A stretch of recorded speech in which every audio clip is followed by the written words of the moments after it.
자, 우리 지난 시간에 그 기대 형성에 대해서 좀 얘기를 했습니다. 그래서 뭐 기대 형성하는 방법이 여러 가지가 있는데 있을 수가 있겠지만 뭐 경제학에서 우리가 좀 두 가지를 지금 소개를 하고 있는데 하나가 적응적 기대, 또 한 가지가 합리적 기대죠. 그래서 이 적응적 기대의 문제점은 그러니까 우리가 적응적 기대를 이용해 가지고 그 노동자 5인 모형에다가 이제 이것을 한번 적용을 해보면은 지난 시간에 우리가 얘기했듯이 이제 현재 T-1기가 지금 현재인데 T-1기 현재 경제는 완전 고용 상태에 있다. 그러면 이제 T-1기의 경제가 완전 고용 상태에 있다라고 하는 것은 이제 T-1기의 1기의 총수요 곡선이 어딘가 있을 것이고, 그 다음에 장기 총합 곡선이 있을 것이고, 여기가 당연히 YF죠. 그럼 두 개가 만나는 점에 경제가 있다는 것이고, 또 한 가지는 이제 당연히 뭡니까? 이 점을 지나는 T-1기의 단기 총합 곡선도 있을 것이라는 얘기죠. 그래서 그것이 이제 AS의 이제 T-1이 되고요.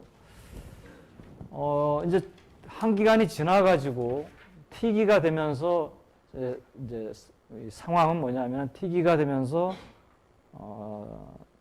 정책 당국이 통화 정책 당국이죠.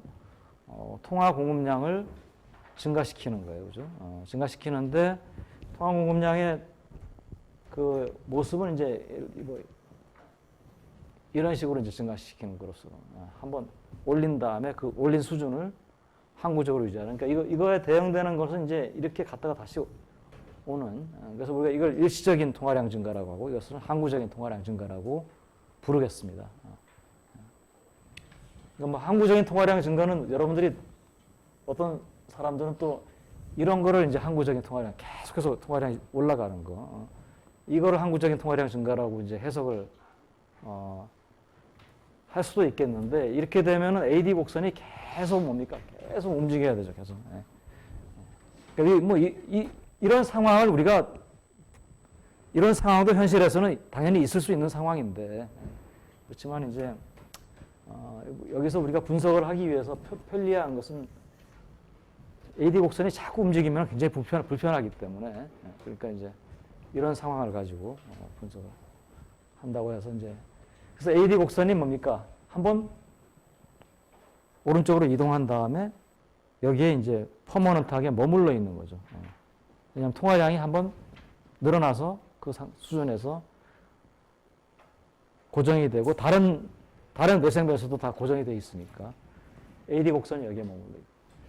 자, 이제 경제가 어디로 가냐 하면은 이와 같이 이제 통화량이 증가함에 따라서 이제 물가가 올라가는데, 왜냐하면 AD 곡선이 오른쪽으로 갔기 때문에 물가가 올라간다라고 하는 정보를 노동자나 기업이 다 안다면은 사실은 이제 이 세상에서는 명목임금이 신축적이기 때문에 경제는 바로 장기균형점으로 당연히 갈 겁니다. 그렇죠? 그러니까 A에서 F로 가겠죠. 근데 정보가 비대칭적이에요. 비대칭적이니까 통화량이 늘어났지만 통화량이 늘어났다는 사실도 모르고, 그 다음에 물가가 올라갔지만은 왜냐하면 물가 올라가는 건 당연하죠. 왜냐하면 현재 항상 이건 이렇게 따지는 거죠. 현재 경제 A점에 있죠. 그럼 여러분들 수요 공급 따지는 거와 마찬가지예요. 만약에 물가가 이 수준에 머물러 있다면은 이 경제는 뭡니까? 공급은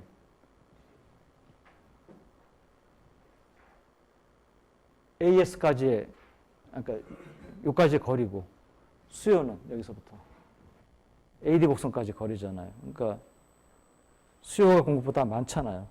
그리고 우리가 이게 현실적인 모형이기 때문에 물가는 완전히 경직적이 아니잖아요. 물가는 움직일 수 있는, 물가가 어떻게 됩니까? 당연히 올라가겠죠. 올라가는데 어디까지 올라가느냐 이거죠, 이제. 어디까지 올라가냐인데, 그 물가가 일단 올라가면은 당연히 어떻게 됩니까? 물가가 올라갔다는 사실을 기업이나 노동자가 다 안다면은 거기에 맞춰가지고 명목임금이 조절이 되겠죠. 물가 올라가는 것만큼. 완전 고용을 보장할 수 있는 그 실질임금 수준에서 해당되는 명목임금으로 명목임금이 올라갈 겁니다.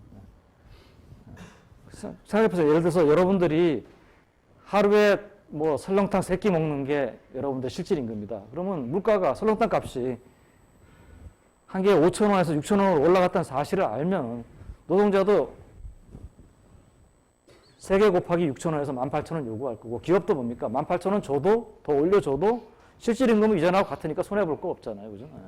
그러니까 다 올라갈 텐데 문제는 뭡니까? 기업은 이게 정보의 비대칭성 모형이니까 현재 물가지만 현재 설렁탕 가격이나 짜장면 가격이지만은 기업은 그걸 알고 노동자는 일단은 모르는 거죠. 모르는데 노동자는 뭡니까?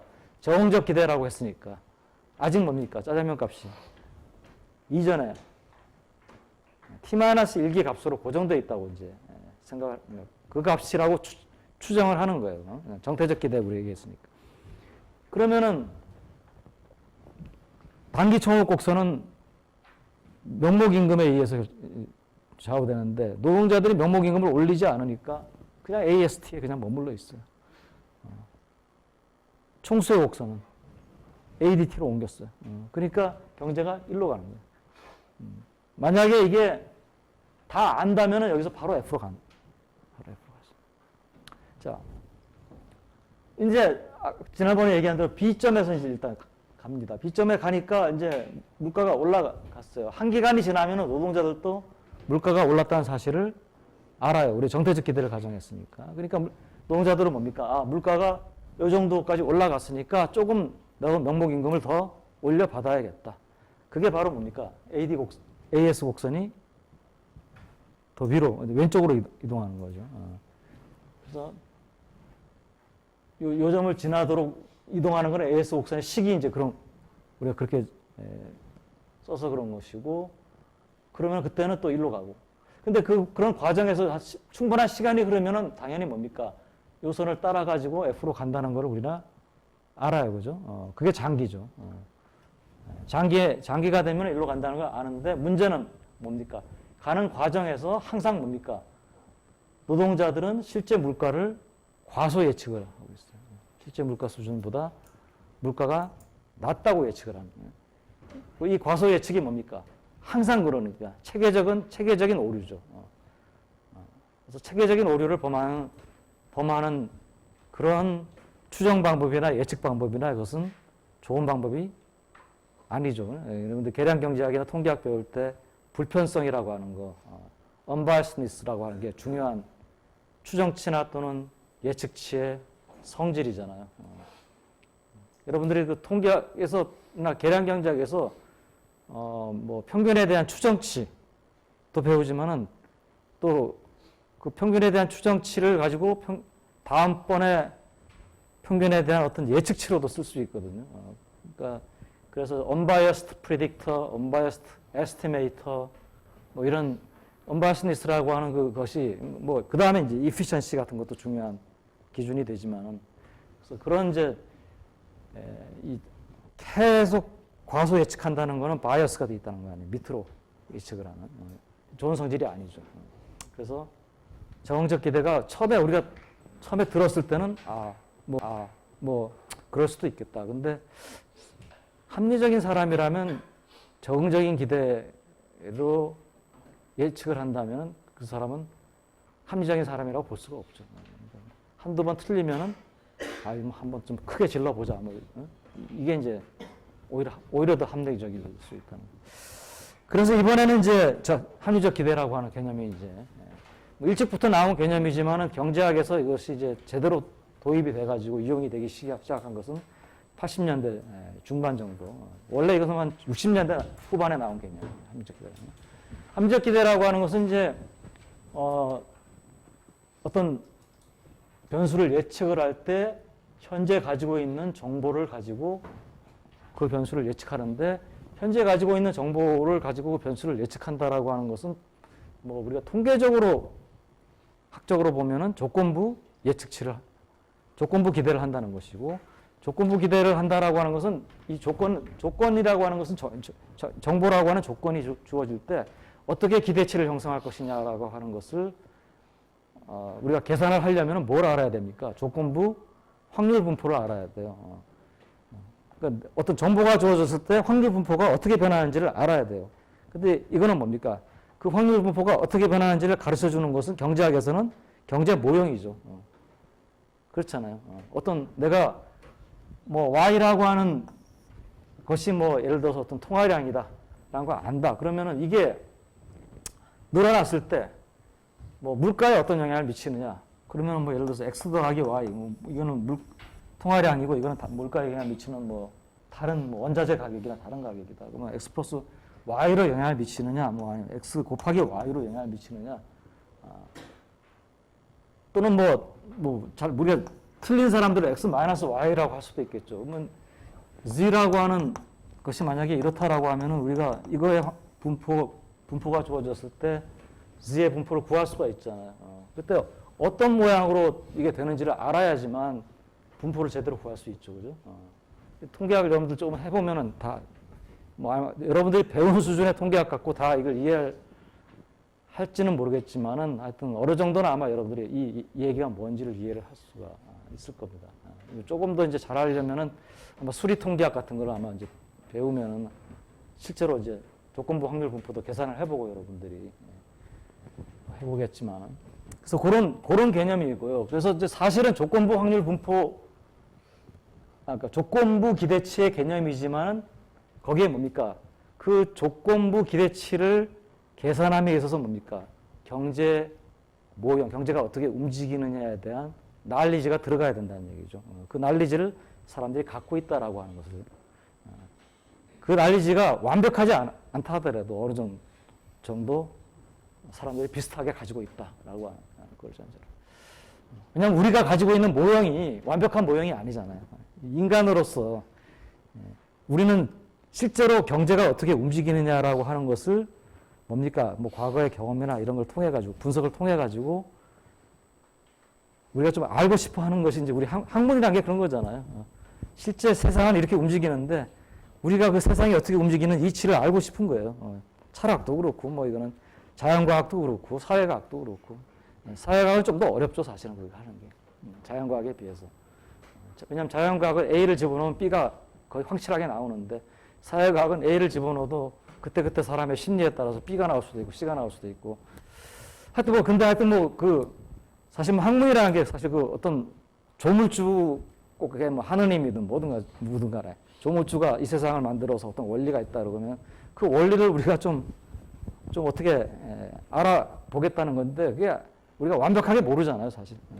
그러니까 우리가 완벽한 이 모델을 얘기하는 게 아니에요. 이게 세상이 돌아가는 완벽한 정말 그 조물주가 가지고 있는 그 조건부 확률 분포를 우리가 다 알고 있다는 걸 가정하는 그 정도는 아니고요. 우리가 아주 제한되어 있는 그 정도의 확률 분포를 어느 정도 우리가 만들어 비슷한 정도의 경제 모형에 대한 난리지를 갖고 있다. 그렇다면은 그게 불완전하나마 비슷하다면은 난리지가 그렇다면 뭡니까? 기대치가 다르게 나온다면은 그 기대치가 다르게 나오는 주된 원인은 조건의 차이, 인포메이션의 차이에서 나온다. 라고 하는 것이 이제 합리적 기대에서 하나의 뭐 우리가 코롤러리로 그게 합리적 기대의 핵심 부분은 아니지만 코롤러리로 알 수 있다. 오케이. 자, 그러면 이제 아까 똑같은 통화 정책에 대해서 우리가 해보겠습니다. 정책은. 그림이 약간 다르지만은, 여기는 이제 노동시장까지 같이 그렸어요. 그리고 상황은 똑같습니다. T-1기의 경제는, 총수의 곡선은 AD T-1이라고 좀 붙여져 있고요. 장기 균형점에 있습니다. 그렇다면, 뭐, 우리가 임의로 YF가 얼마인지는 모르지만 여기가 YF라고 하면은 수직선을 그은 게 이제 장기 총합 곡선이고 두 개가 만나는 점인 A점에 있다는 것이고 당연히 이 점을 통과하는 SAS가 있습니다. 이때는 이제 SAS 원래는 T-1이죠. T-1 여기 있고요. 이 상황을 노동시장에다가 그림을 그린다면 노동시장에서는 이제 T-1기의 가격이 PT-1이라고 그러면 기업은 PT-1을 알기 때문에 PT-1의 F 프라임. 이거 A는 이제 생산성 충격으로 우리가 안 따질 거기 때문에 여기서는 A를 일단 뭐 그냥 빼고 그냥 그림을 그린 거고요. 뭐 A는 있어도 항상 그 정도 있으니까 마찬가지고 P의 T-1 F-L. 요게 이제 있고요. 너무 가늘게 그려져가지고 잘 안 보이는데 제일 밑에 있는 것이고. 그 다음에 여기는 뭡니까? 여기는 P의 T-1의 원래는 2일 겁니다. 2의 HL입니다. 근데 왜 그러냐면은 이 노동자 5인 모형에서는 T-1기인데 지금 현재가 T-1기의 물가가 얼마인지를 노동자들이 모르죠. 그죠? 그러니까 여기에 대해서 나름대로 기대치 또는 뭐 추정치를 가지고 할 수밖에 없죠. 그래서 원래는 여기 PT-1에 HL일 거예요. 그럼 두 개가 만나는 점이 바로 이 A점에 해당하는 점이고요.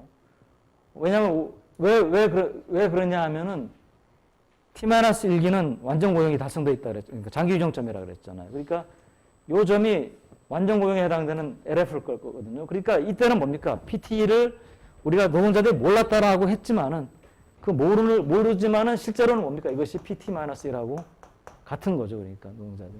그래야지만 이 점에서 만날 수가 있죠. 이 점에 있고요. 자, 이제 여기서 출발해가지고 T기가 되면은 통화량이 늘어납니다. 통화량이 늘어나면 이 그림에서는 AD 곡선이 T로 이동을 하고 SAS는 어떻게 됩니까? 합리적 기대지만은 여전히 뭡니까? 통화량이 늘어났다는 사실을 사람들이 몰라요. 모르면은 사람들은 뭡니까? 노동자들은 AD 곡선이 여전히 여기 있을 거라고 생각하고 자기가 그러면 임금을 변화시키지 않는다면은 완전 고용이 달성될 테니까 굳이 임금을 내가 변화시킬 필요가 없죠.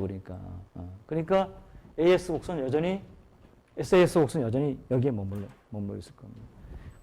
이걸 노동시장으로 보면은 자 T기가 되면은 P0 이제 이게 아까는 PT-1의 2의 HL이었는데 이제 T기가 되면 PT2의 HL이 돼야 되는데 굳이 노동자가 뭡니까? PT-1하고 PT의 값이 달라질 이유가 없어요. 왜냐하면 이전에 장기 규정점에 있었고 통화량 늘어났지만 노동자는 통화량 늘어났다는 사실을 몰라요. 지금. 그러니까 뭡니까? 이전하고 상황이 똑같아요. 상황이 똑같으니까 뭐 물가가 더 변할 이유가 없죠. 그러니까 똑같은 물가를 생각하는 게 공급곡선 이동하지 않고 수요곡선은 여기에 있었는데 실제로 뚜껑을 열어보니까 이제 AD 곡선이 이동하니까 초과 수요가 생기고 물가가 올라가잖아요. 올라가서 요점으로 갑니다. 경제가 B점으로. 그러니까 요점에 해당되는 물가를 PT라고 하면은 PT는 기업들은 알아요. 그리고 PT가 PT-1보다 높잖아요. 그러니까 기업은 뭡니까? 노동 수요 곡선이 PT-1의 F-L에서 더 높은 수준인 PT의 F-L로 옮겨갔어요. 그러면 만나는 점이 노동의 공급 곡선은 이전하고 똑같고 수요 곡선은 더 오른쪽으로 이동했으니까 B점에서 만납니다. 그러면 L이 더 높죠? L1이죠. L이 더 높고 Y1도 당연히 더 높겠죠. 그죠? 이렇게 설명이 될 수가 있어요. 자, 요게 이제 여기까지는 아까 우리가 봤던 어댑티브한 익스펙테이션하고 똑같아요. 적응적 기대하고. 자, 이제 여기서 뭐가 달라지느냐? 이제 B점에 일단 도달하고 나니까 노동자들이 이거 보니까 내 실질 임금이 줄었네. 뿐만 아니고 뭡니까? 이제 이 T기가 되면 그러니까 T기가 아니고 T 플러스 1기가 되는 거예요. T 플러스 1기가 되면은 T기에 시행한 팽창적인 통화 정책을 T기에 시행했다라고 하는 것을 노동자들이 이제는 뭡니까? 알아요. 정보에. 정보에 이제 노동자들의 정보에 팽창적인 통화 정책이 들어오게 됩니다.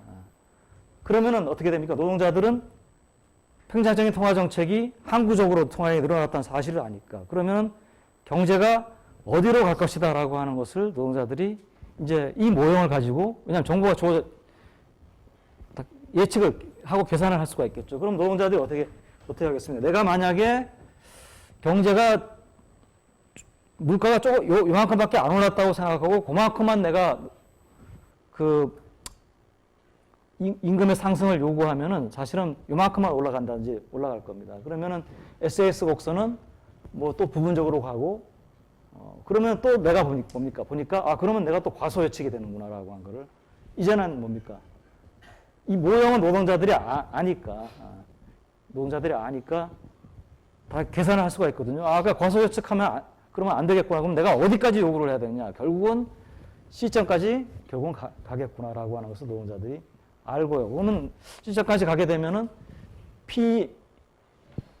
C점에 해당되는 그 물가를 우리가 PT 플러스 1이라고 하면은 PT 플러스 1에 해당되는 내가 명목임금을 요구를 해야겠구나. 그러니까 이게 뭡니까? 노동자들의 노동 공고 곡선이 PT 플러스 1의 HL이 되고요. PT 플러스 1은 여기죠. 이까지 이동을 하고 그렇게 되는 경우에는 실제로도 뭡니까? 네, 물가도 그까지 올라갈 겁니다. 그러니까 노동 수요 곡선도 이까지 이동을 할 것이고 경제는 B점에서 바로 T 플러스 1기의 장기 균형점으로 갈 수가 있다는 것이죠. 왜냐하면 정보가 알게 되니까. 마찬가지로 이 총수요 총공은 모형에서도 일로 갔다가 이걸 따라가지고 이렇게 정적 기대처럼 올라가는 게 아니고 여기서 바로 장기 균형점으로 갈 수가 있어요. 그래서 이게 이제 한 가지 중요한 차이고, 그러면 이제 한 번은 내가 노동자들이 과소예측하는 오류를 범할 수 있지만은 그 오류를 뭡니까? 계속 범하지는 않는다는 것이죠. 합리적 기대를 하게 되면. 그 다음에 이제 합리적 기대의 또 한 가지 여기서 성질이 있습니다. 뭐냐면 지금 우리가 이 분석한 상황은 어떤 상황이냐면 경제가 아까 이제 T-1기가 A점에 있었잖아요. 그죠? T기가 되면서 T기 시작하는 시점에 통화량을 늘립니다. 그죠? 늘리면서 뭡니까? 통화량을 늘리겠다는 사실을 중앙은행이 발표를 안 하고 그냥 늘린 상황이 바로 지금 분석했던 상황입니다. 왜냐하면 이 늘어났다는 사실이 통화량이 늘어났다는 사실이 오메가 T 안에 포함이 안 돼 있잖아요. 그죠? 그러니까 노동자들이 오인을 하는 거죠. 자, 만약에 그러면은 T기 시작하면서 중앙은행이 통화량을 늘리면서 우리는 통화량을 이만큼 늘린다라고 하는 것을 어나운스를 한다면, 이건 이제 우리가 공포한다. 퍼블릭 어나운스먼트를 한다는 거예요. 그러면 어떻게 됩니까? 통화량이 늘어났다는 사실이 노동자든 기업이든 뭡니까? 다 그 정보 집합에 들어가게 되죠. 오메가 안에.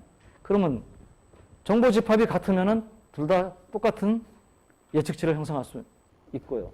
통화량이 늘어났다는 걸 알면은 노동자들은 결국 어떻게 됩니까? 내가 만약에 요만큼만 전혀 내가 명목임금을 더 높게 요구를 안 하거나 일부만 내가 높게 이만큼만 요구를 하면은 내 실질임금이 떨어질 것이라고 하는 것을 계산을 할 수가 있어요. 이 모형에서.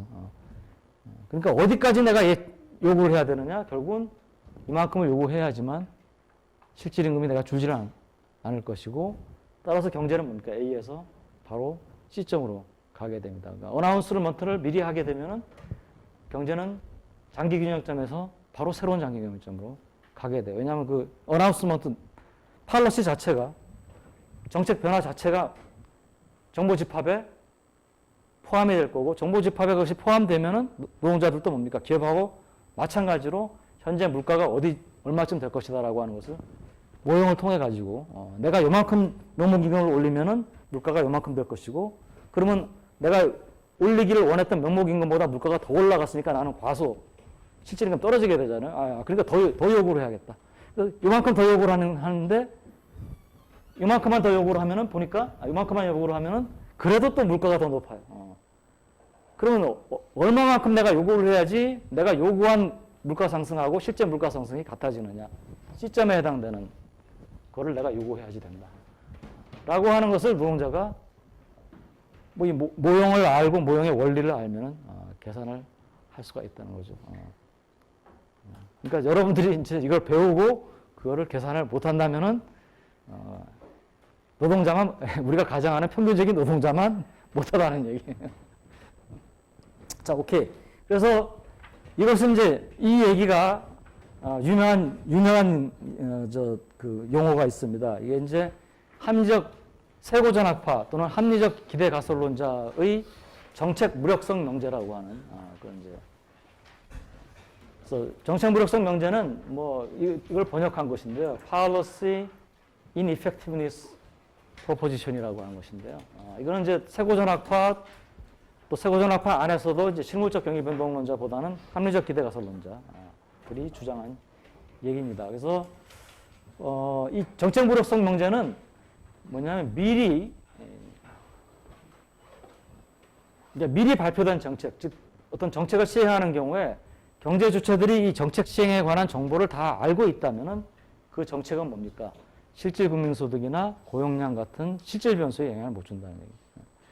근데 여기서 우리가 조심해야 될 게 이때 이 정책이라고 하는 것이 모든 정책이냐 그러면 모든 정책이냐? 근데 사실 모든 정책은 아니에요. 그러니까 대표적인 정책이 통화정책입니다. 통화정책에 대해서는 정책 무력성 명제를 얘기할 수 있는데 우리가 뭐 정책에는 뭡니까? 뭐 꼭 이런 정책뿐만 아니고 뭐 통화정책 말고 정부 구매를 증가시키는 정책도 있을 수 있고 그다음에 우리가 디스토셔널리한 팔러시 그러니까 자원 배분을 왜곡시키는 정책들이 있거든요. 그게 대표적인 것들이 뭐냐면 전부 다 상대 가격을 변화시키는 정책입니다. 그러니까 상대 가격을 변화시키는 대표적인 정책은 세율을 변화시키는 정책입니다. 세율을 변화시키면은 우리가 럼섬 텍스 우리가 처음에 우리가 단순 모형에서 처음에 시작할 때 정액세를 우리가 했잖아요. 이 정액세는 대표적으로 난 디스토셔널한 텍스입니다. 이걸 부과하더라도 상대 가격을 변화시키는 게 아니잖아요. 근데 뭐 예를 들어서 법인세를 때린다 아니면 저희 뭐 우리가 부가가치세를 뭐 올린다라든지 그러면 부가가치세를 그러니까 적용되는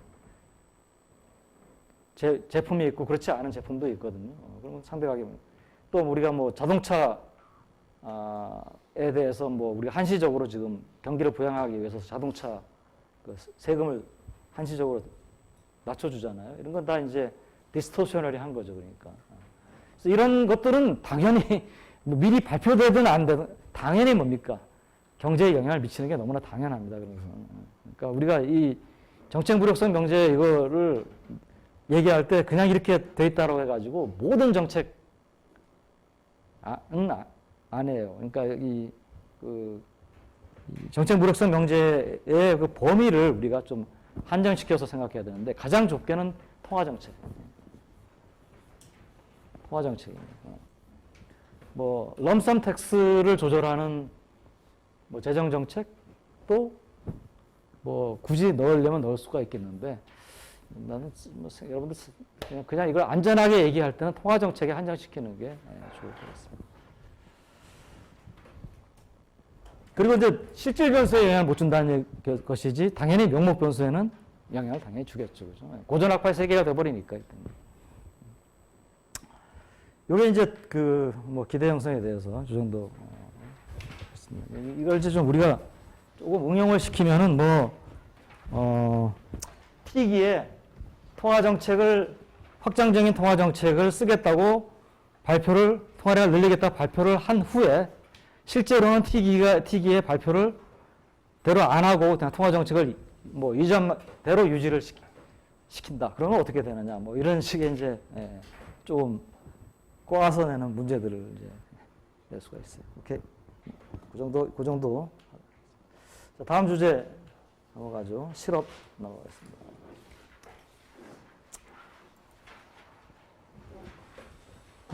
우리 이제 그 총수의 천공은 모형을 배웠기 때문에 이제 우리가 좀 어느 정도 그 거시경제 전체의 움직임에 관련돼 있는 얘기들을 할 수가 있게 됐는데 분석을 하고 뭐 이걸 좀 이용을 해가지고 거시경제 전체, 그러니까 부분이 아니고 일부가 아니고 좀 전체에 대해서 얘기를 좀 하려고 하는 게 주제가 실업, 그 다음에 이제 물가의 변화, 인플레이션과 디플레이션, 그 다음에 세 번째 이제 경기 안정 정책, 이 세 가지를 이제 우리 이번 학기 마지막 남아 있는 세 가지 주제입니다. 그래서 그 중에 실업을 먼저 얘기를 하죠. 실업에 대해서는 실업의 종류, 이제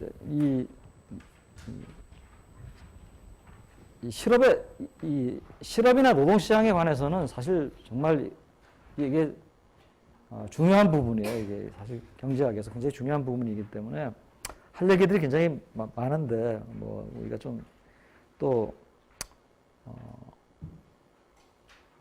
우리 노동경제학 있잖아요, 그죠? 노동경제학 과목이 또 여러 과목이 있으니까 우리 특히 경금대 우리 노동경제학 하시는 교수님들이 좋은 교수님들이 많이 와 있어요. 그래서 우리가 그 노동경제학은 과거에는 우리가 공부를 할 때만 하더라도 노동경제학이 노동운동하고 연관이 지어졌어요. 그래서 이게 우리 인상으로는 이 노동경제학을 하면은 이제 그쪽 왜냐면 우리 뭐 지금도 이제 폭넓게 공부하려고 여러 이제 그 책을 많이 읽잖아요. 우리도 이제 뭐 이전에 뭐 다 뭐 조한 로빈슨이 쓴 책도 읽고 다 하긴 했는데 이제 아무래도 뭐 미국으로 유학 갈 생각이 있는 사람들은 아무래도 좀 시장 경제 쪽으로 이제 생각을 하니까 이게 그럼 이게 노동 경제학은 이게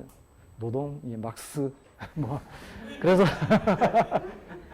가더라도 노동 경제학 전공이 있다 그러면은 잘 안 쳐다보고 이제 근데 사실 여러분들 생각해 보세요. 노동 경제학이 얼마나 중요하냐 하면은 우리 전체 생산이 자본하고 노동으로 분배가 돼서 나가는데 자본한테 분배돼서 나가는 몫이 대개 3분의 1입니다. 나머지 3분의 2가 노동한테 갑니다. 그러니까 사실 경제학의 3분의 2 정도의 중요성을 가지고 있다고 봐도 과언이 아니에요. 그래서 우리는 가서 그쪽을 잘 안 봐서 잘 몰랐지만은 사실 미국이나 뭐 유럽이나 이런 데서 이 노동경제학이라고 하는 것은 경제학 중에서 가장 큰 메이저 필드입니다. 뭐 왜냐하면 노동경제학 안에 뭐 출산 의사결정, 뭐 여성들 젠더 이코노믹스, 여성들 노동 참가, 뭐 중요한 현상들이 다 들어가 있거든요. 그래서 지금에 와서 보면은 지금은 이제 이 우리나라에서 유학 간 교수님 이제 박사학위 받은 사람들이 노동경제학을 많이 공부를 했어요. 지금 굉장히 많이 공급이 되고 있습니다. 그래서 지금은 뭐 굉장히 좋은 선생님들이 많은데 이 나이 든 선생님들 중에는 노동경제학 한 사람이 이렇게 많지가 않아요, 사실. 자, 그래서 이제 우리가 여기서는 그 노동경제학은 따로 여러분들이 배우기로 하고요. 여기서는 좀 실업에 관련된 것만 좀 얘기를 하겠습니다. 좀 한정된 얘기를 하겠습니다. 실업의 종류, 그 다음에 이제 우리가 자연실업률이라는 것은 이제 완전고용 상태에서의 또 실업이 있다라고 했는데 그때 실업률을 자연실업률이라고 하는 거죠. 그것이 어떻게 결정되는지를 볼 것이고, 그 다음에 이제 경기적 실업. 그러니까 자연실업률을 넘어서는 그 실업률에 대해서 그것이 또 어떻게 그러니까 자연실업률이 결정되는 요인하고 경기적 실업률이 결정되는 요인은 서로 다른 요인이기 때문에 서로 다른 모형을 볼 것이고요. 그 다음에 이제 비자발적 실업이라고 하는 거. 이건 조금 다른 개념인데 하여튼 이것도 좀 볼 것이고. 그래서 좀 시작을 하죠. 우리 실업의 종류를 먼저 얘기를 하겠습니다. 실업의 종류를 크게 한 3가지 정도로 우리가 나눠서 얘기를 합니다. 마찰적 실업, 그 다음에 경기적 실업, 구조적 실업 이렇게 3가지. 마찰적 실업은 이제 frictional unemployment라고 하는데 이것은 이제 어떤 사람이 자기가 원하는 현재 지금 취업 상태가 아니에요. 현재 실업 상태에 있고 현재 이 실업 상태에서 자기가 원하는 직장을 찾아야지 취업이 되는 건데 실업 상태를 벗어나는 건데 자기가 원하는 직장을 찾는데 시간이 걸리죠, 그죠? 이건 왜냐하면 우리가 어떤 사람이 어떤 직장에 취업이 된다라고 하는 것은 어떻게 보면은 그러니까 보통 우리가 그것을 모델링을 할 때 그 잡 매칭이라고 하는 표현을 씁니다. 그러니까 매치가 이루어져야 된다. 그런데 우리가 매치라고 하는 것은 매치메이커 뭐 이런 거 우리 듀오 결혼산 뭐죠? 듀오 알자. 이런 데가 일종의 매치. 뭐 그전에는 이제 뭐 우리 9세대는 듀오 같은 게 없었으니까 이제 마담 뚜 뭐 중신쟁이, 중매쟁이 뭐 이런 사람들이 이제 뭐 매치메이커다. 그러니까 이런 게 이제 뭐 그런 표현을 쓰는데 이제 사실 매치메이킹 그러면은 이제 뭐 사실 남녀가 이제 결혼하고 그때 이제 뭡니까 서로가 마음에 들어야 되잖아요. 그래야지 매치가 되잖아요. 그러니까 직장도 마찬가지입니다. 내 직장이 나를 원해야 되지만 나도 뭡니까? 그 직장을 내가 원해야지 서로 이게 맞아야지 가는 거잖아요. 그러니까 이게 뭡니까? 바로 이루어지기가 어렵죠. 이쪽도 탐색 과정이 필요하다는 거죠. 탐색 과정. 그러니까 시간이 아무래도 걸리게 되겠죠. 그리고 그것이 뭡니까? 그 시간이 걸리는 동안은 나는 뭡니까? 실업 상태에 있을 수밖에 없잖아요. 이걸 우리가 마찰적 실업이라고 합니다. 그래서 이걸 전문적인 용어로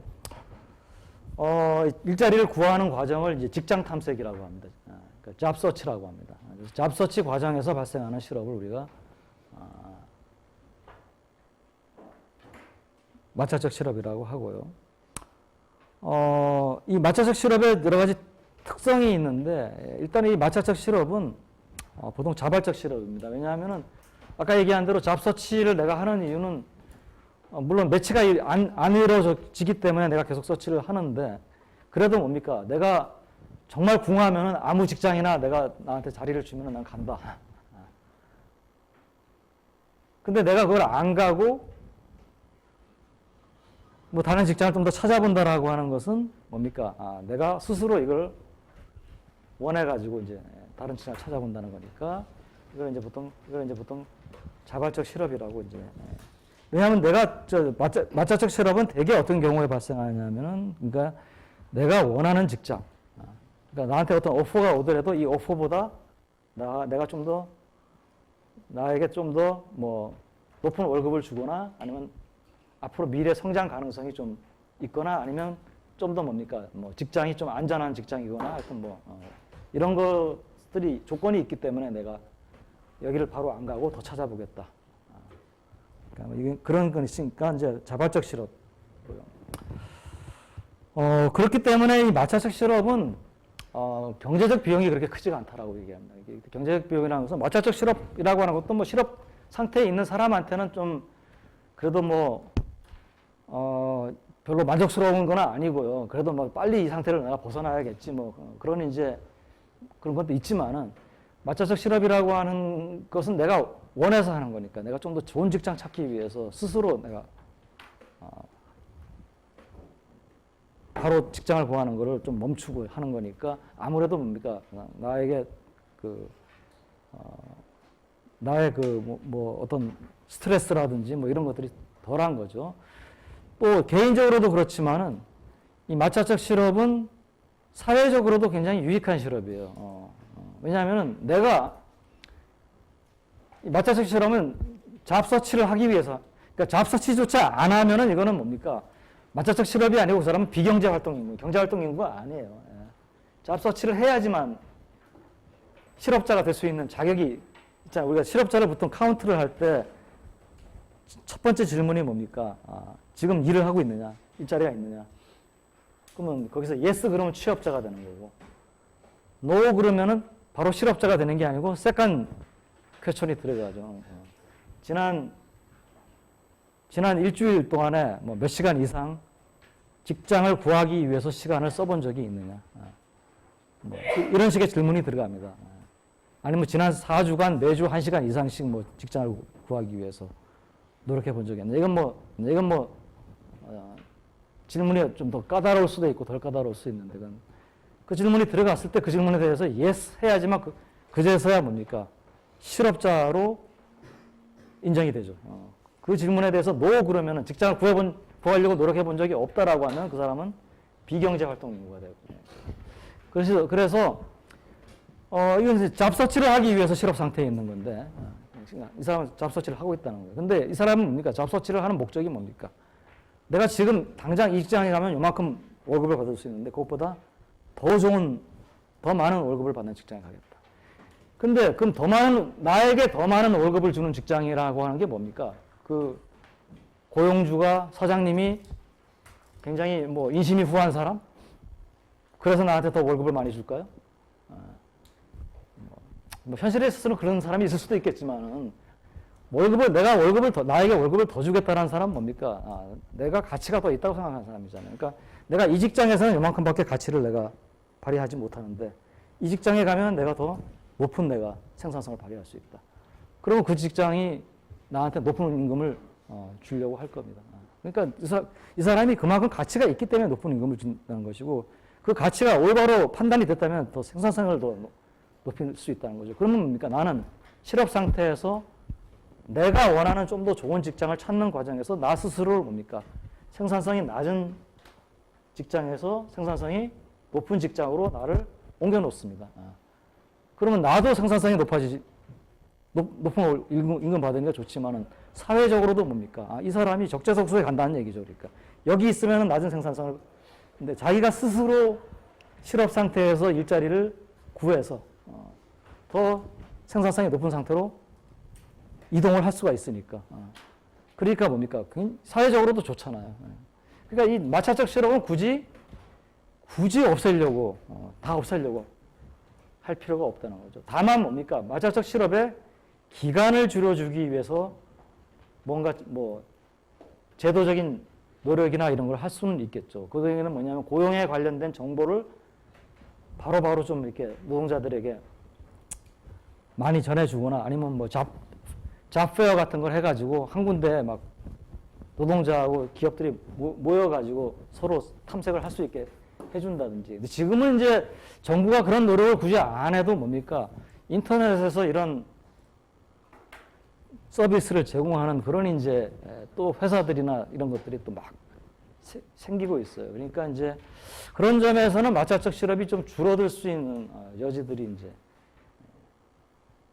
있을 수 있다는 거죠. 그러니까 이게 이제 노동경제학 하는 사람들이나 거시경제학 하는 사람은 노동시장의 구조가 자꾸 바뀌고 있다 이렇게 이제 얘기를 하고 있는데 이 얘기는 지금 하면은 지금 이제 그 얘기를 하더라도 내가 그 구조가 바뀐 것이 우리 거시경제 모형에 어떻게 반영이 되고 변화가 되느냐라고 하는 얘기까지를 할 수가 없기 때문에 지금 아마 그냥 구체적으로는 얘기를 안 하겠습니다. 그러니까 예를 들어서 어떤 얘기들이 나오고 있냐면은 과거에는 내가 한 직장에 내가 커미트를 하는, 그러니까 내가 충성을 다하면 직장이 나를 웬만하면은 데리고 가고 승진시켜주고 임금도 올려주고 그런 이제 고용 모델이 과거의 고용 모델이라고 하면은 지금은 상당히 많은 사람들이 템포러리야. 그러니까 내가 뭐 일을 했다가 이 시간에서 일을 했다가 또 더 뭐 그런 에이전시를 통해 가지고 좀 더 높은 임금을 받을 수 있는 직장이 있으면은 뭐 이건 옮기는 거죠. 그러니까 내가 이 직장에서 일할 때는 템포러리하게만 일을 하는 거죠. 그러니까 계약도 템포러리야. 뭐 바로 옮길 수 있게 1년짜리 계약을 연장을 한다든지 뭐 6개월짜리 계약을 연장하는 형식으로 한다든지 뭐 옮기고. 그러니까 자기가 이동하기 편하게. 그러니까 그 임금 계약도 과거에는 일종의 좀 장기 계약으로 가던 게 뭐 좀 짧아진다든지 뭐 이런 그러니까 이게 구조가 변하고 있다라고 하는 얘기는 여기저기서 나와요. 노동시장의 구조가 변하고 있다라고 하는 것은. 오케이. 자, 뭐 일단은 다시 이제 일로 돌아오겠습니다. 그래서 이제 마찰적 실업이 있고요. 이 밑에 완전 고용 얘기 나오는데 이거 다시 이제 그다음에 이제 경기적 실업이 있습니다. 경기적 실업은 경기 변동하고 같이 움직이는 실업입니다. 즉 경기가 나빠지기 때문에 발생하는 실업. 경기가 나빠지면 아무래도 뭡니까? 기업들의 물건이 잘 안 팔리니까 생산을 줄이려고 할 것이고 생산을 줄이려면 고용도 줄여야 되니까 실업자가 늘어나는. 그게 이제 경기적 실업이고 이건 너무나 당연한 것이고 이 두 가지 실업만 있으면 세상이 간단한데 세 번째 실업이 이걸 좀 세상을 복잡하게 만들어요. 구조적 실업입니다. 구조적 실업은 어떤 산업 구조의 변화나 기술의 발달, 기술의 변화로 인해 가지고 특정한 기능, 특정한 산업의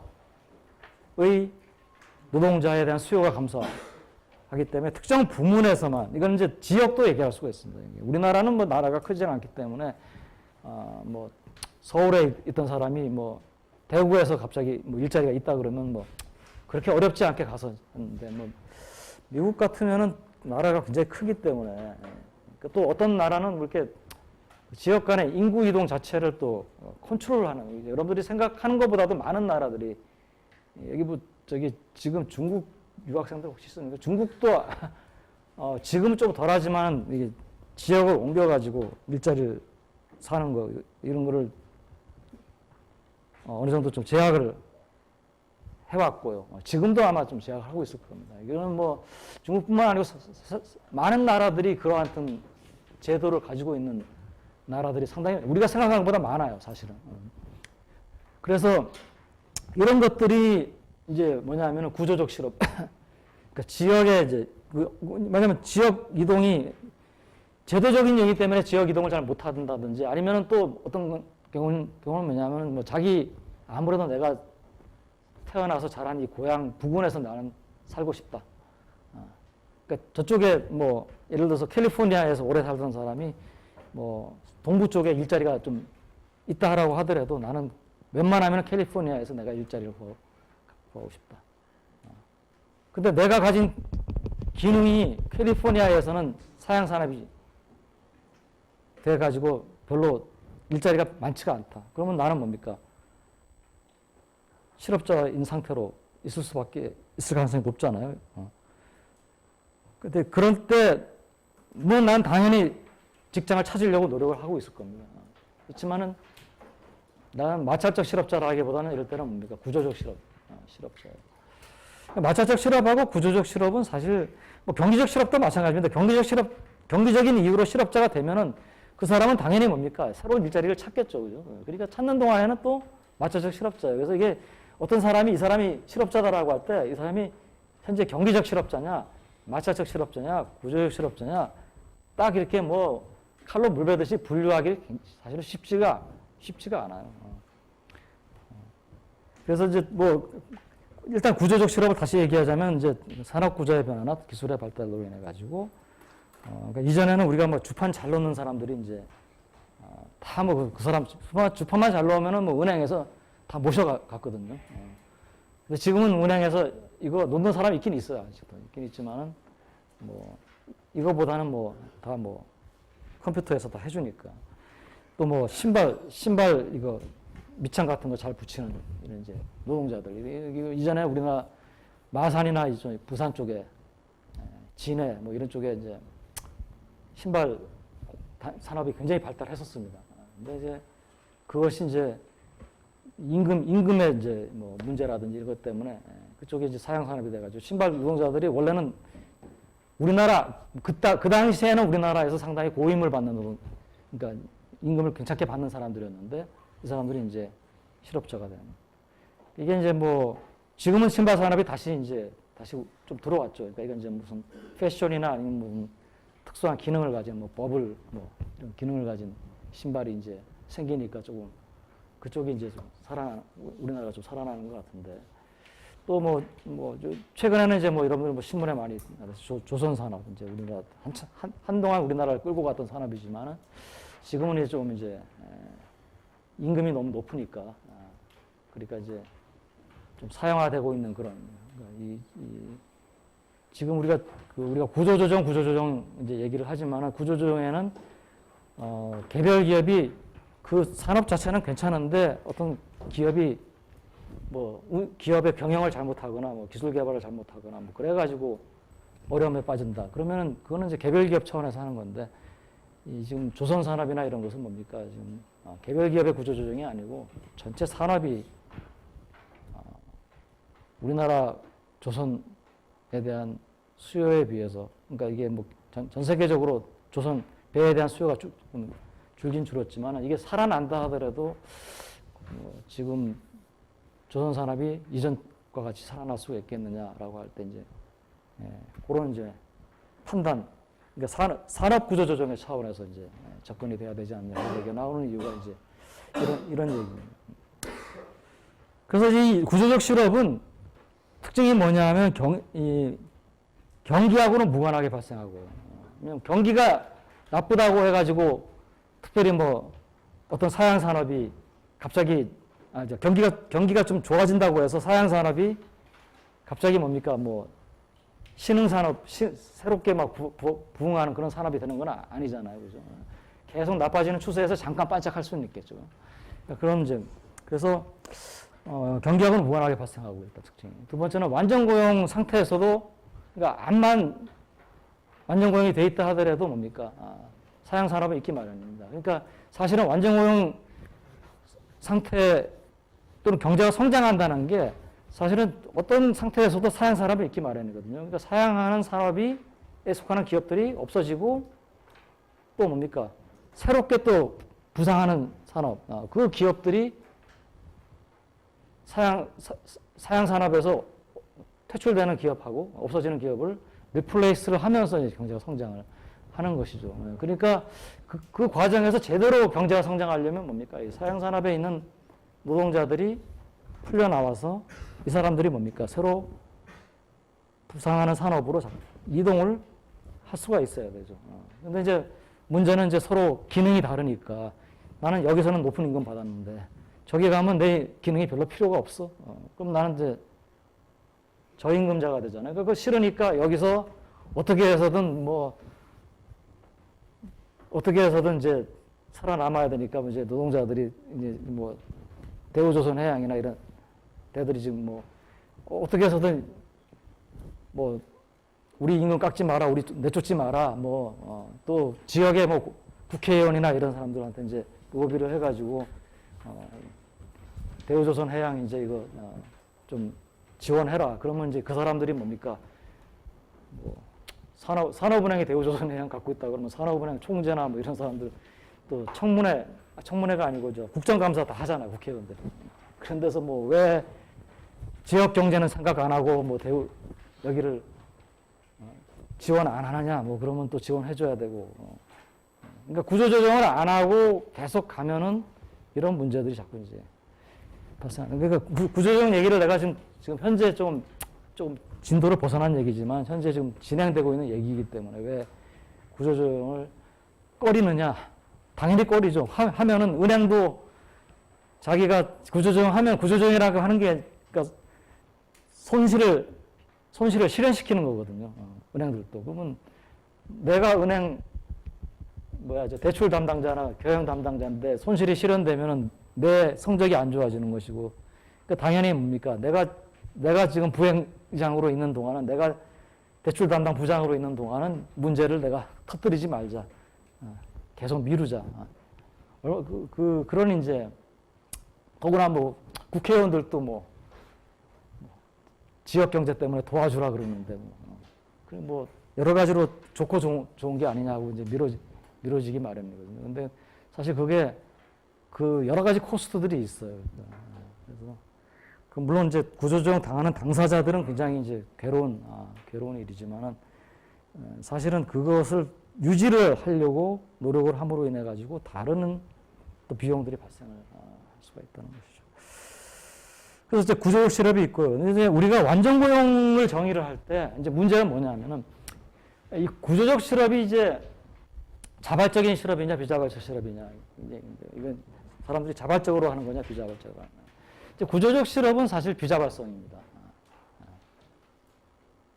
그러니까 나는 그냥 일을 하고 싶은데 산업이 사양화돼 가지고 이제 근데 이제 그것보다도 중요한 게 뭐냐면 아까 우리 완전 고용 상태입니다. 우리가 완전 고용 상태라고 하는 것이 이 세 가지 실업 중에서 어떤 실업은 존재해도 완전 고용이라고 볼 수가 있고 우리가 어떤 실업은 완전 고용 상태에서는 존재해서는 안 되는 실업이냐라고 하는 것이죠. 그래서 처음에 우리가 거시경제 시작할 때 완전 고용 그러면은 모든 노동자들이 실업자가 전혀 없는 상태. 또 완전 고용이라고 우리가 정의는 할 수는 있어요. 근데 그렇게 완전 고용을 정의를 해놓고 보면은 이제 완전 고용은 보통 경제정책이 추구하는 달성하려고 하는 목표거든요. 근데 그 실업자가 전혀 없는 상태를 목표로 삼으면은 이거는 뭡니까? 정말 달성하기 어려운 목표구나. 달성을 하려면은 다른 것들을 많이 희생을 해야 되는. 다른 거라는 것은 이제 물가라든지 뭐 이런 것들, 이런 게 희생이 너무 많은데 그런 정책이기 때문에 보통 완전 고용을 정의할 때 어느 정도의 실업은 있는 상태. 어느 정도의 실업은 있는 상태인데 그 어느 정도의 실업을 뭘 가지고 하느냐 그랬을 때 경기적 실업은 당연히 뭡니까? 우리가 완전 고용 상태에서는 없어야 된다. 그러니까 경기적 실업은 이제 완전고용에서 사라져야 되고 마찰적 실업은 뭡니까? 아까 이게 마찰적 실업은 이거는 생산성이 있는 실업이라 그랬잖아요.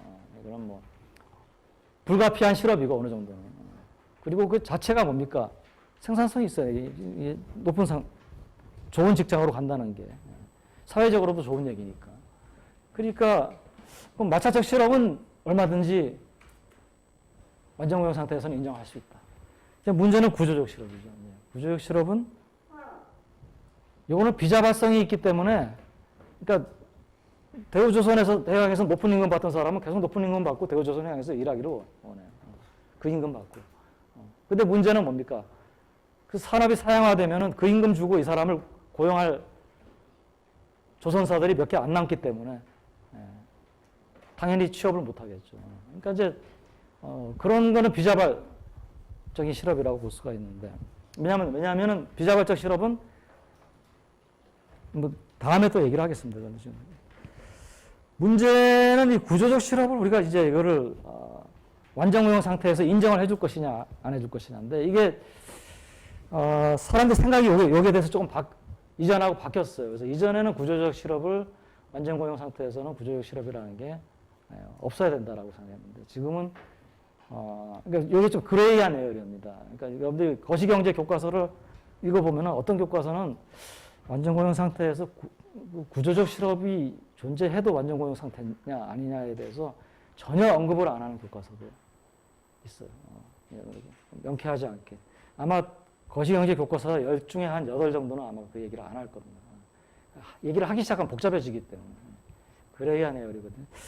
지금은 많은 학자들이 여러분들 뭐 위키나 이런 거 들어가서 보면은 위키디피아 같은 거 보면은 많은 위키디피아가 학자들이 쓴 건 아니지만은 보면은 여러 가지 이제 여러분들 경제적으로 보면은 완전 고용 상태에서 구조적 실업의 존재도 인정을 합니다.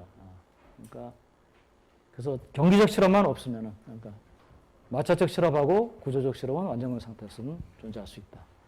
이렇게 이제 많이 봅니다. 그래서 이 두 개의 실업을 합쳐가지고 우리가 자연 실업이라고 봅니다. 마찰적 실업, 구조적 실업 두 개를 합쳐가지고. 그래서 여기 완전 고용 얘기를 다시 하고 있죠. 그래서 실업률이 0%가 아니고요. 어느 정도의 실업 존재를 인정하는데 어떤 실업을 인정하느냐. 그래서 지금은 거시경제에서는 일반적으로는 마찰적 실업, 당연히 그건 인정하고요. 그래서 구조적 실업의 존재까지 인정을 하고 경기적 실업은 이제 완전 고용 상태에서는 없어야 된다. 이제 그렇게 하는 이유가 이제 뭐냐면은 재정정책이나 통화정책과 같은 이제 우리가 배웠던 거시경제, 일반적인 거시경제 정책 수단 이런 걸 통해 가지고 우리가 완전히 그 실업을 제거해야지만 완전 고용이 될 수 있다라고 할 때 우리가 경제적 실업은 재정정책이나 통화정책 가지고 우리가 어느 정도 제거를 할 수가 있잖아요, 그죠? 우리가 AD 곡선의 이동이나 이런 걸 통해 가지고 뭐 조금 약간의 뭐 물가나 이런 걸 희생해야 될 수는 있지만 YF로 보낼 수가 있잖아요, 경제를. 그런데 마찰적 실업까지 없앤다? 이런 총수요 관리 정책을 통해서 이거는 경기를 엄청나게 과열시켜야지만 그래서 내가 실업자가 되는 순간에 막 기업들이 사람을 못 구해서 혈안이 돼 있다가 어서 오십시오 그러고 채가는 정도. 그 정도가 되면은 이거는 경제는 엄청난 과열 상태에 들어가는 거거든요. 그러면 다른 이제 문제가 발생하는 수가 있겠죠. 그래서 일반적으로 이제 그 거시경제 정책 수단으로 다 제거할 수 있는 실업, 즉 이 거시경제 정책 수단이라는 것은 경기 조절 수단이잖아요. 경기 조절 수단으로 제거할 수 있는 실업, 즉 경기적 실업만 없는 상태를 우리가 완전 고용으로 정의를 하는 것이 바로 그런 의미입니다. 자연 실업률입니다. 자연 실업률은 그래서 이제 그 아까 얘기했듯이 자연 실업은 마찰적 실업 더하기 구조적 실업이고요.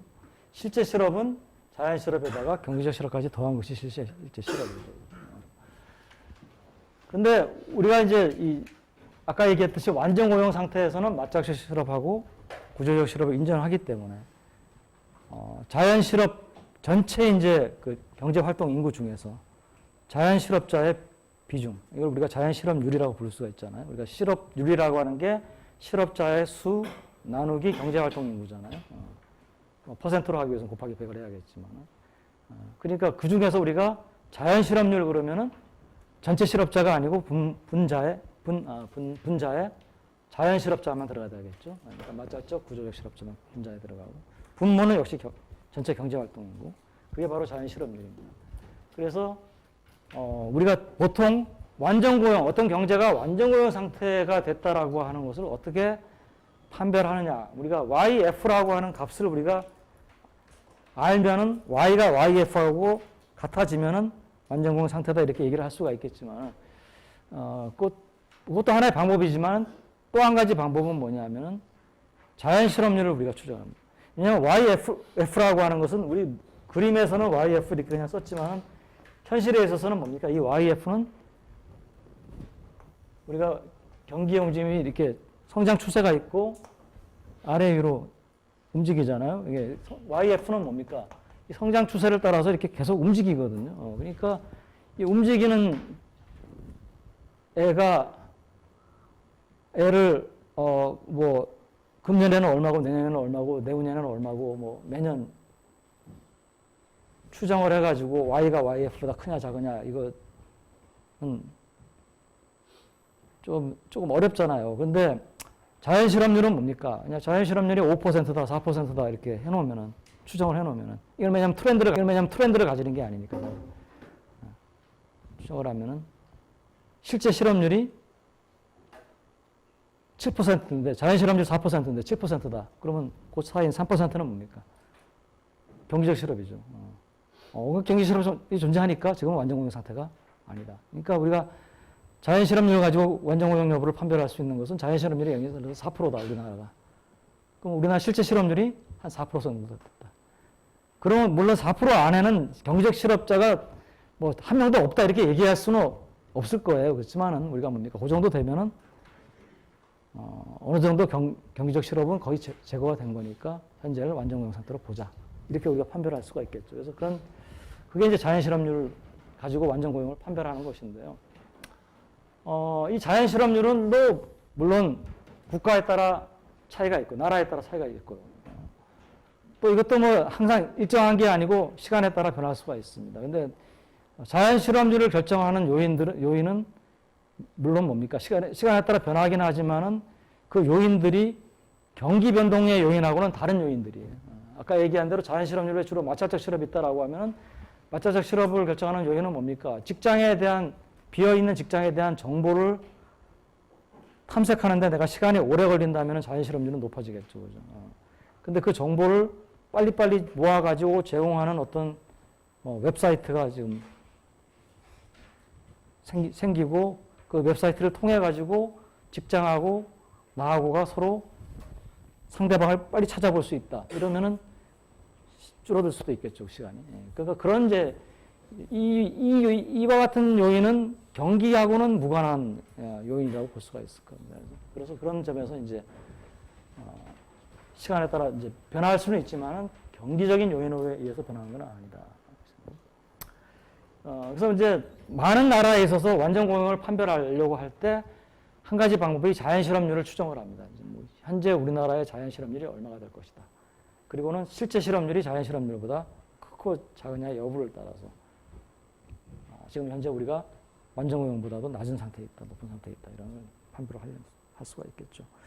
그래서 이제 그 자연 실업률을 이제 이게 어떻게 결정되느냐, 어떻게 추정하느냐 이것이 굉장히 중요한 경제학의 태스크 이제 과제인데요. 이 자연 실업률은 누가 특히 이제 관심을 가지겠습니까? 아무래도 경제가 거의 항상 완전 고용 상태에 가깝다라고 생각하는 사람들. 그러니까 고전학파 경제학자가 자연 실업률에 관심을 가질 텐데 사실은 고전학파는 이제 더 이상 살아있는 학파는 아니니까 지금 보전학파에 가깝다라고 하면 식물적 경기변동론 하면은 식물적 경기변동론자들은 아마 자연실험률에 관심을 많이 가질 겁니다. 왜냐하면 이것이 자체가 그 사람들은 뭡니까?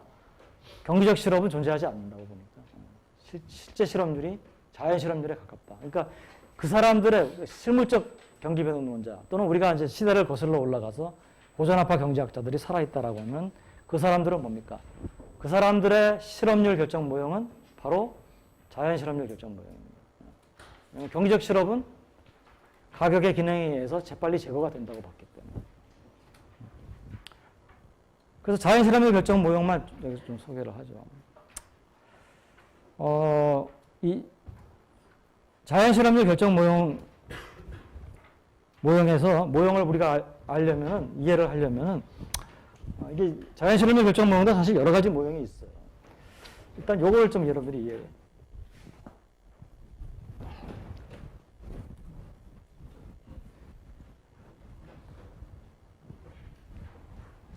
여러분들이 이제 우리가 이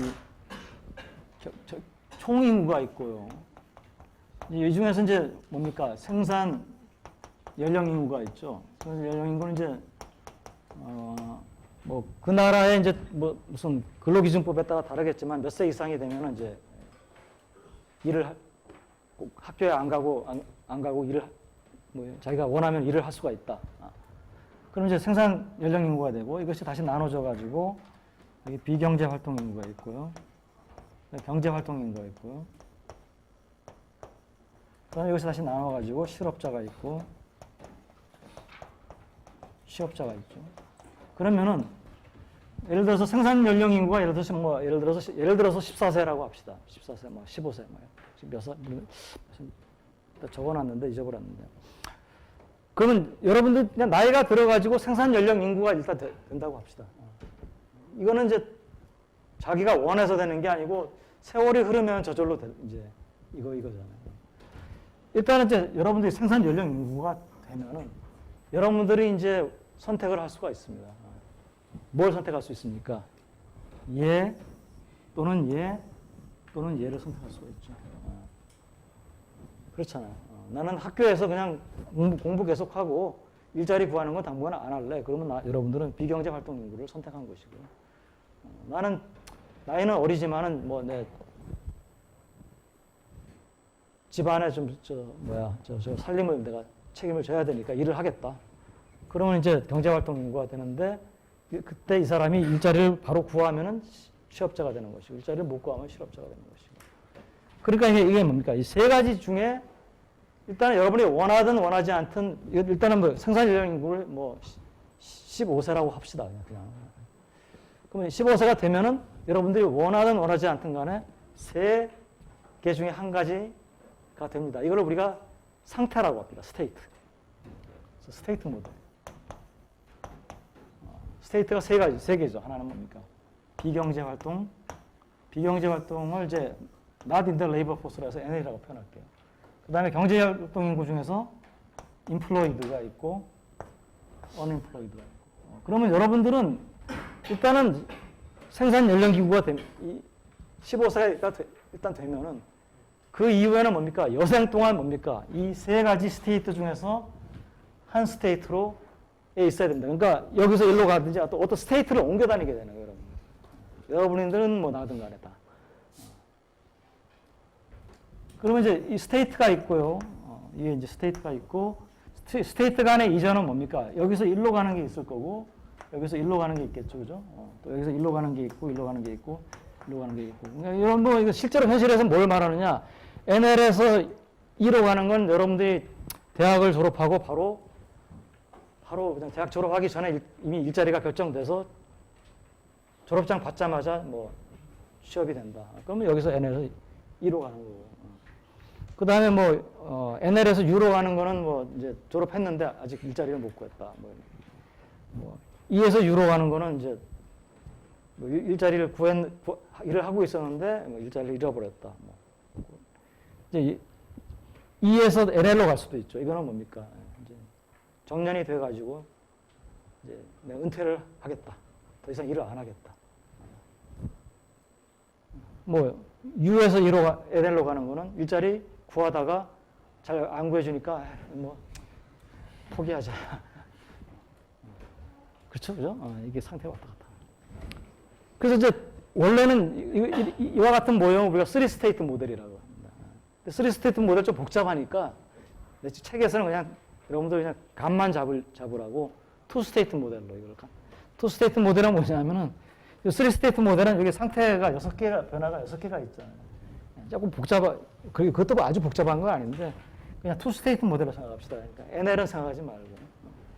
그럼 이제 여기서 일로 가거나 여기서 일로 가는 거예요. 그러니까 이거는 현실하고는 좀 틀린 모형이죠. 그러니까 단순화된 모형인데 값만 한번 잡아보게 해서.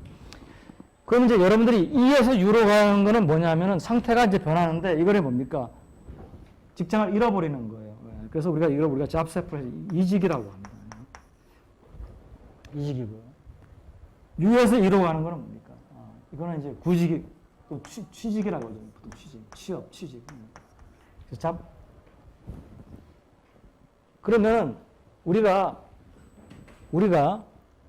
노동시장이 이제 완전고용 상태에서는 노동시장이 이렇게 LS가 있고 LD가 있다 그러면 이 상태를 완전고용이라고 우리가 이제 오퍼레이션하게는 얘기를 하거든요. 또 이 상태의 완전고용 상태는 노동시장이 균형을 이룬 상태인데 균형을 이룬 상태라고 하는 건 뭡니까? 어떤 외부적인 충격이 없는 이상 이 상태가 지속이 될 수 있는 상태를 그러죠. 그러니까 이 상태라고 하는 것은 균형이라고 하는 것은 그러니까 뭡니까? 뭐 노동자가 뭐 1000만 명이 있다 그러면 950만 명은 고용이 돼 있고 50만 명은 뭐 실업자가 있는 상태. 뭐 예를 들어서 그게 계속되는 상태. 근데 그게 균형이라고 해서 그럼 950만 명은 계속 취업이 돼 있고 50만 명은 계속 실업자인 상태도 균형일 수 있지만 또 한 가지 균형은 뭡니까?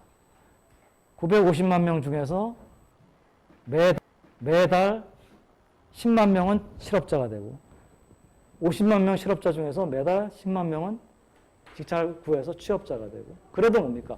950만 명, 50만 명은 계속 유지가 되죠. 그러니까 우리가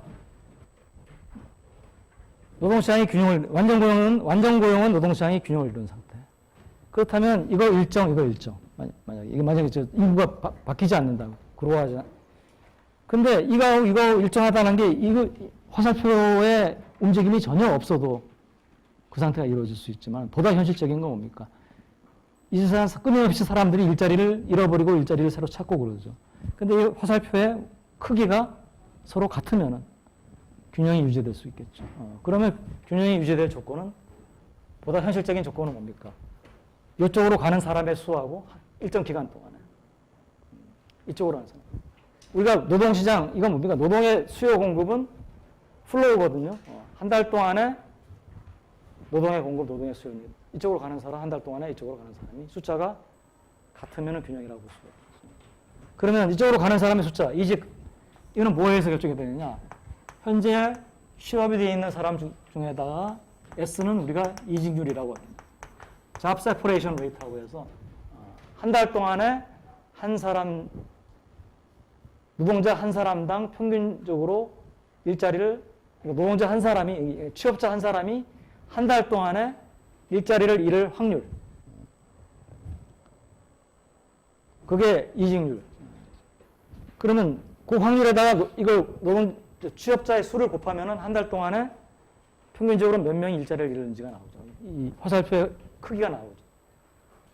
거꾸로 이쪽은 F는 이제 취업률이라고 하기도 하고 취직률이라고 하고 새로 이제 일자리를 실업자가 구해서 취업이 되는 확률입니다.